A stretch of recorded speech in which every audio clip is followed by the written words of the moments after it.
We finally have the answer to a question. When they do the Alien chapter, were they going to name it the Alien or the Xenomorph? One was a bit more chic and nouveau, elegant even. However, the Xenomorph name really gets to the point. Plus, it leaves the option for behavior to really mess with us and do a third sci-fi chapter in a row. So many Reddit threads open to alien fan powers. A million sphinxes in a million deserts, but they all tell a million lies. Yet, weirdly enough, what actually ended up being the power is something I wouldn't have taken seriously if it came out of a fan's mouth. If you tried to tell someone online that your killer's power comes with automated turrets that shoot at them, you'd get thoroughly told off by a guy that wouldn't last 5 minutes in a room with a guy just like him. It's an adaptation of Alien, the first one, but it has more in common with the modern conceptions of the franchise. The first movie had its rules. If the alien notices you, you're dead. It stalks through the vents, then kills you quickly and suddenly. The only way to survive is to just not let it know you're there. However, as time has gone on, we've moved towards seeing the alien as a threat that you can't kill,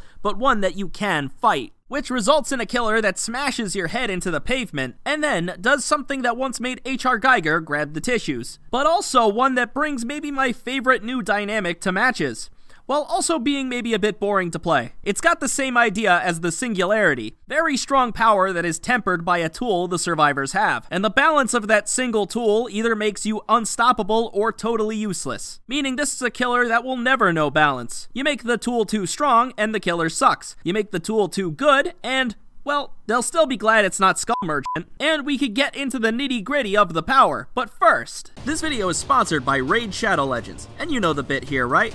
I'm here, you're there, and we've both got a lot of explaining to do. You've set fire to the local orphanage? Looks like you're going up to the farm, buddy, and on the flight over you can play this free PvE mobile RPG. Raid has introduced a new tier of champion, Mythical, right above Legendary. Mythical champions can metamorph to swap between two distinct champions. This is me, but this is a more realistic looking and sad version of me. That's two forms of pain, but you'll never see anything past that thin veneer. Mythical champions are basically 2 for 1, and you can summon them with the brand new red primal shards that you can find in the portal. Mythical champions are basically 2 in 1. Just remember that they use the same artifacts, accessories, masteries, and blessings, so make your build carefully. If you're new to Raid Shadow Legends, you can get your hands on the new epic champion, Stag Knight. He comes with a new special skin designed by the one and only Jontron. Just use the promo code JTSkin before October 7th to get it. And if you're not a new player, you can still get him and the skin through an ongoing event. You can also get the legendary champion Sun Wukong. Just log in on 7 different days between now and October 23rd to get your hands on him. Use my link in the description or scan the on-screen QR code to get my bonuses. We're talking the epic champion Drake, energy refills, skill tomes, and XP boosters. And I think I know you've got a lot of time on your hands, buddy. Thank you again, Raid Shadow Legends, for sponsoring this video.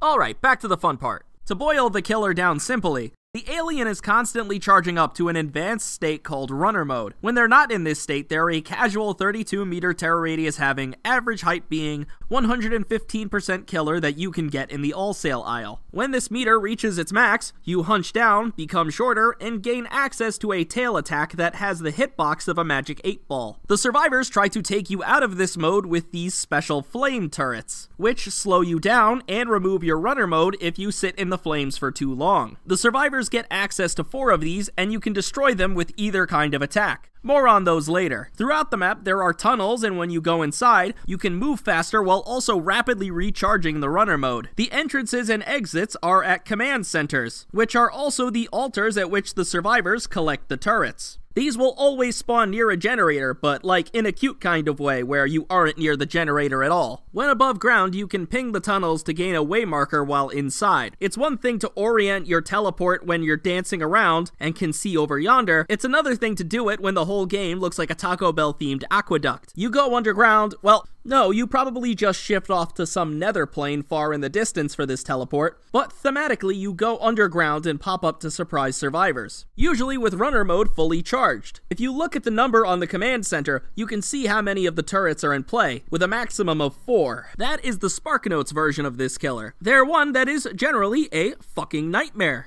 When in runner mode, you have the tail attack, which has an extended range. You can fire this off to reach over pallets and windows, but don't get fooled into thinking the range is longer than it is. These motion lines can be very deceiving. This is actually shorter than Nemesis's whip. Both tiers, actually. The tail attack is 4.8 meters, and at level 1, Nemesis's whip is 5 meters, and at level 3, it's 6 meters. The difference is that it doesn't telegraph itself by being drawn out first. If the alien is on all fours, the whip is basically always out with a quarter of a second for wind-up time. Wind-up time that you can disguise by using it around corners. And use it around corners you will if you want to break those fucking turrets. The upside is that you can use this to bait and attack. Every window is an opportunity now. If you can trick the survivor to run past it, you can prime your tail attack and then gouge out a piece of them. Let's not forget, you're also capable of a surprise attack. Then you come out of a tunnel and you're going so fast that you... Exiting the tunnels turns off nearby turrets for a second, which has fucked me over more than it's helped. Out of the kindness of their hearts, behavior turned off the collision for psyched out turrets. So if you try to act fast, you'll just end up getting burned while you miss your swing. I don't have any footage of that, you just gotta trust me. If you get burned early in the chase, I might suggest going back into the tunnel and taking it another time. It takes a full minute for the crawler mode to come back the normal way. You have a second and 32 frames before it takes you out of your mode. The turret does about as good of a job as me. I try so hard. Even if the turret gets you in full range, it can only take you out of the power if you don't attack it properly or spot it in time. It is setting you on fire, but you can walk it off. Your blood has acid in it. What's wrong with a little bit of spice on the outside too? For perks, the alien is an interesting one. Rapid Brutality removes the bloodlust mechanic, but in exchange, every basic attack you do gives you a 5% haste. Do you want my bloodlust opinion? You will never get it because I simply refuse to think about it. I am chained at this rock and the crows will pick at me, but I'll never squeal. It's been a bit to make this video, so I've gotten a chance to test out these perks on other killers. So far, this is my least favorite perk on the menu, but I found a fun use for it on killers that stack their speed, like Skull Merchant. Alien Instinct activates when you hook a survivor, revealing the farthest injured survivor to you and making them oblivious for 20 seconds. This is good on killers that can move quickly without announcing that they're doing it, like Blight or Wesker. Usually, the obliviousness wears off by the time you get there, but it lets you keep the momentum. It gives you a direction. Isn't that something you need? I see lo-fi beats to help you cope with depression. Those are some dirty dishes. Ultimate Weapon turns on when you open a locker. Everyone in your terror radius and everyone who enters it will scream and become blinded for 30 seconds. Then you get a cooldown. This might be one of the better perks in the game. It might even be the best tracking perk. Forcing survivors to scream when they're in your terror radius is, well, just that's it. You caught one. There's very little hiding when you turn it on, and if you told me a blindness perk was one day gonna be meta, I would have lost my mind. You can also count the screams to account for survivors. If you hear all 4, you know what objectives are safe. Normally, the play will be to use this after getting a hook. So, listen for 3. Determine if you're gonna camp, and if not, just use it to find someone else. Actually, as I'm writing this, I just realized they're getting rid of camping. I guess I've just kinda accepted that as a part of this game forever. The blindness status effect can also be more handy than people give it credit for, though the credit was worth about as much as a Burundian franc. Blindness prevents perks like Windows of Opportunity and Kindred. Have you ever been hooked in the basement with Hex Third Seal activated? You scratch your belly, not knowing if anyone's coming? Blindness does not affect 90% of killer powers, which is why it sucks. There's a small exception in the turret clause for Alien. I know you can't push the poor little credit any lower, unless you dare let a perk like Septic Touch be meta. It seems kinda fine when it works on Alien, and hiding his turrets is a big fucking deal. Gets me to my next point. Playing Survivor against the Xenomorph. You need to understand, I'm someone who's played Killer maybe 10 times more than I've played Survivor. I don't like relying on other people. I've got a lot of insecurities, and I don't know if you noticed, but I like being the center of attention. The flame turrets are very fun to play with. Setting up the turrets and trying to organize a small fortress for the killer to penetrate is my kind of thing, as you weave together looping pallets and also try to give him a quick shower. Remember that each control station tells you how many turrets are available. You should pay heavy attention to this and make sure to place one if there's none on the map. It might not even be for you. Your ability to beat this killer is almost entirely dependent on how many turrets you can put up, which is tough because the turret is basically held together with naught but its own self-esteem. In most circumstances, the killer will be be able to smash the turret, which isn't completely useless. It still delays him for a second, but in another world, the turret stops the killer from using her power. And without her power, she's about as useful as Trapper without the traps, which is to say, slightly better than Trapper. There's two types of ways to place the turrets, in open areas and enclosed ones. If it's out in the open, it has no shot at surprising the monster. The killer can see it coming and break it. It will, however, have increased range and will buy you some distance. If the turret is in an enclosed space, you have the element of surprise on your side. Each turret has a motion tracker, but only you can hear it. The only problem is that there's less distance for him to turn and insult the turret to pieces. You gotta think of it like a gamble. If you place it in a spot like this, you're gonna shock him and potentially knock him out of his power, but you also might lead to it getting broken easier. Carrying the turret does come with an added benefit. While in the tunnels, the alien can see your footsteps, but not if you're carrying one of them. Why? Because behavior fucking said so. You're basically as slow as my work cycle while you've got this bad boy in your arms. As for perks I'd run on the Xenomorph, remember when I just said this blows ass? Okay, cool. This is okay on Alien. Survivors cannot see flame turrets when blinded. They can see command centers where the turrets are stored, but not the turrets themselves. One hit and the survivors will not know where the precious turrets are. That's a major bonus for this killer that many others won't be able to play into. Possibly also take one of the 3 perks that makes Third Seal more viable. It's up to you if you want to chew on the handful of games where it shatters right at the start. Hell, I don't know if I want to make you do that, because I know the first thing you're going to think of is me. I'd love to give you another blindness option, but honestly, it was just added the other day. Dead Man's Switch activates when you hook a survivor.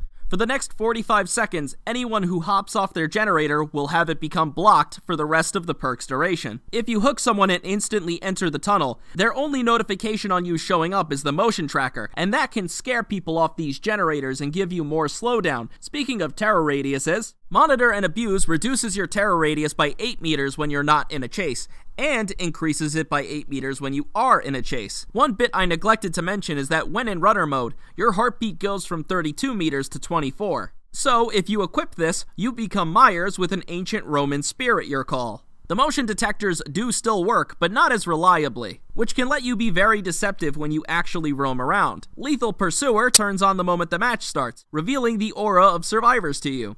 It also increases the duration of other aura-revealing perks. With the Alien's tunnel system, you can start off with an instant chase. Per the request of my mom, I watched the original Alien before playing this, and I'm glad I did because it gave me an appreciation that I might not have had otherwise. In fact, between Alien and Ripley, I think I'm more fond of the latter. Sure, they didn't get Sigourney Weaver's model, but the new one is fine. Just look at that stare. She's been through some shit. Ripley's first perk is Chemical Trap. You earn this by repairing a generator, and once you hit a certain amount, you can install a trap on dropped pallets. If the killer destroys this pallet, they get covered in a cold liquid nitrogen that slows their speed for a few seconds. Effectively, it's a way of supercharging a pallet and giving yourself a strong head start when they attempt to bust it. So this does 2 things. It either slows the killer at that pallet, or makes them dig in their heels and never break it. A killer would rather have slugs run down their shirt than bow their head and get their model turned white. You need to use this at pallets that must be broken. Easy tiles or even okay tiles aren't worth it. As a rule of thumb, only use this when you think you'd be fine without it. If it's a really shitty pallet where the killer can walk around it, consider saving the trap. Fleetfoot removes the sounds of your footsteps when you're healthy, going on cooldown after a rushed vault. You also have a lot of faith to imagine that the Legion you're up against isn't using one of these. Lucky Star is very cool. It's probably my favorite perk in the entire chapter. It's a riff on the final scene of Alien, where Ripley is stuck in a chair, singing to herself the song Lucky Star, staying as calm as possible, hoping that she can pull off the eject feature before the alien notices her. That was my mom's contribution to the video, by the way. The perk lets you get in a locker, then it hides all of your blood and sounds of pain for 10 seconds. When you exit the locker, you see your team and the closest generator. I'm gonna put this down as one of those perks that will be inevitably forgotten, but if I can connect with you, viewer, I want you to try it. For me. Something that I need to say before we go on to the red add-ons discussion is that some of the Alien's basic add-ons make him very, very strong. Just the handful of ones that reduce the turret's range and stagger potential can make him much stronger than he ever needed to be. The cattle prod will reveal survivors near control stations when a generator is completed, which strikes me as odd. How does a cattle prod do that? Because it's a little noisy and gives you an echolocation? I have a hunch that this used to EMP all of the turrets for a minute when a generator was completed. Makes more sense for an electrical item, one that is shoddy at best.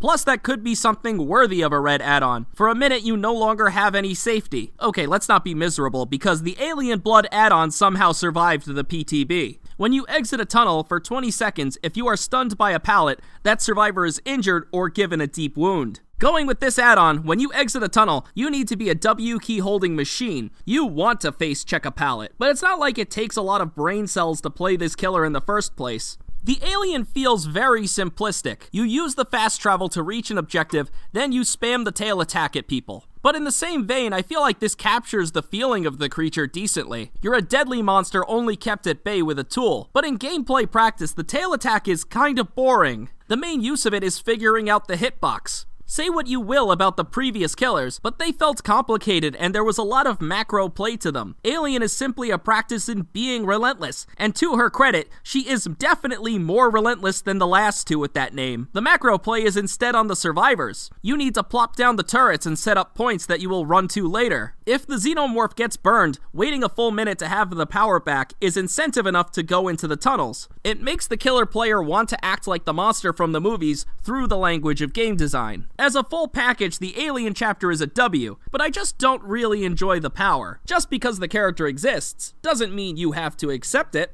Here, follow me, r/Dead by Daylight. Here's my new killer concept.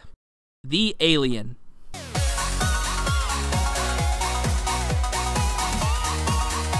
Hey, thanks for watching. Sorry that it took me a bit longer for this video to come out. I've been having we'll just say, a rough month. I would like to thank the people on Patreon who made this video possible. I would especially like to thank Andrew Phillip, Anthony R. Chambers, Walker, Average, Axera, Coldeneye 1, Colorado Ranger, Daniel Askew, Ethan A, Ethan Blow, Faye Lynn, Hatchet, My Reed, Mario Fan 997, Mint Skull, Mr. Macaroni Man, Nice Guy, Noah Upton, Pyrozine, Rec Ren, Sir Coffee, Sparkbolt 120, Sturmfetter, The Jewel Man, Zetsik, and Tracy Leroy.